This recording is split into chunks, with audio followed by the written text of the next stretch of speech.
atizi matumizi ya e-justice. Mahakama za kisasa hupimwa kwa matumizi yake ya teknolojia ili kuboresha utoaji wa huduma. Usajili wa kesi kwa njia ya kielektroniki, yani e-filing, kuruhusu kesi kufunguliwa mtandaoni, mifumo ya udhibiti wa kesi, ufuatiliaji kidijitali wa maendeleo ya kila shauri na mashauri mtandaoni, yani uwezo wa kuendesha vikao vya mahakama kupitia mikutano video. Haya yote mheshimiwa, haya tunayafanya na sehemu fulani mheshimiwa umekuwa appreciate, ukitusifu kwa hatua ambayo tumepiga, na watangulizi wangu wamefanya kazi kubwa sana, na mimi nachukua nafasi hii kuwashukuru watangulizi wangu wote, tangu hata wale wa ukoloni mpaka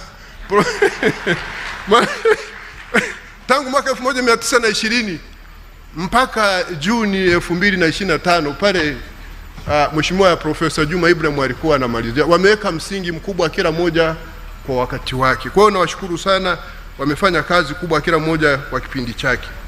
Na ndio maana leo mimi naweza nikasema mbele yako kwamba mengine haya vigezo vingi hivi tumeviweza, japo bado kuna changamoto. Kwa hiyo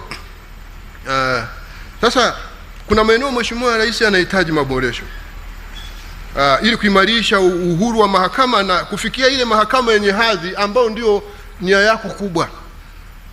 Moja ya Mheshimiwa Rais, kama nilivyoeleza hapo awali, kuwa serikali imeendelea na jitihada nyingi za kuwezesha mahakama kutekeleza majukumu yake kwa uhuru na ufanisi. Hatua hizo zimeleta mafanikio makubwa yanayoonekana katika nyanja mbalimbali za utoaji haki.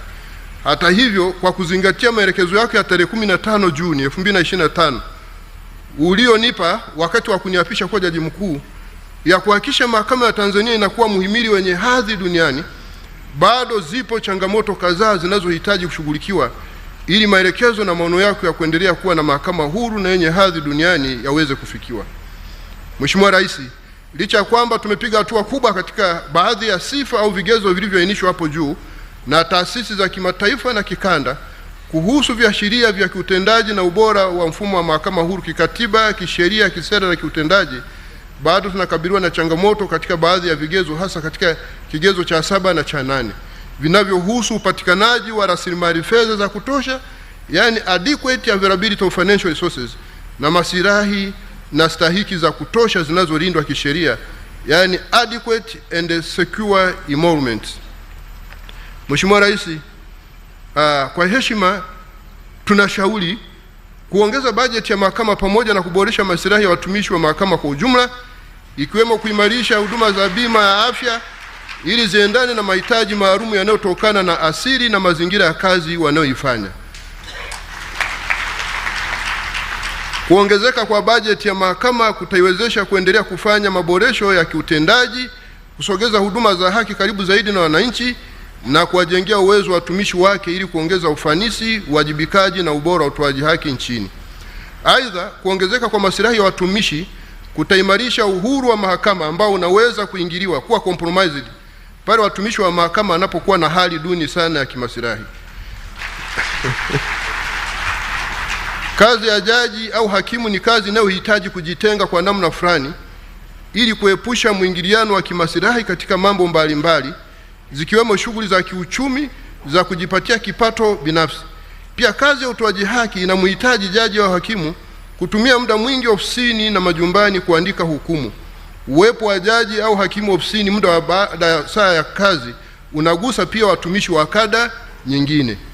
Majaji na mahakimu wanaishi maisha yenye mipaka, yani restrictive lifestyle, yanayowalazimu kujiepusha na shughuli za mahusiano ya kijamii yanayoweza kuathiri hadhi na taswira ya mahakama, hali inayosababisha upweke, msongo wa mawazo na mzigo wa kifedha usio wa kawaida ikilinganishwa na watumishi wengine wa umma.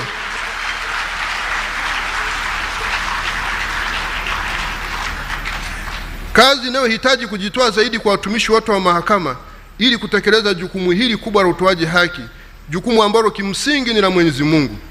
Hii ndio maana majaji wanaitwa mabwana wakubwa, that is lords, kwa kuwa kazi wanayoifanya ni kazi ya Mungu mwenyewe, ingawaje wao sio Mungu na wana uwezo mdogo ikilinganishwa na uwezo wa Mungu anayeweza kuona yaliyofichika moyoni mwetu.